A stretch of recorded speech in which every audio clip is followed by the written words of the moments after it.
नमस्कार। आज मोर कविता मन खोली करी कांदीदेले टिके अधा दुख कटिजिव।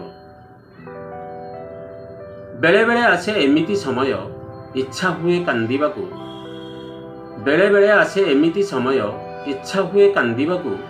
लुह दुई टोपा गड़ीगले सते हालुका लागे निजकू। बिना कारण रे बिना घटना रे कांद आसे काहीं पाई। हजिगला किछि मने हुए प्रते एकथा बुझी न होई। लुह टोपा एक एमिति मिश्रण पारिछ कि किए जानी। अनेश्वत भाग अनुभव आउ एक भाग थाए पानी। तेणु जदि केबे मने आसी जाए एही प्रकारर भाव, मन खोली करी कांदी देले टिके अधा दुख कटिजिव।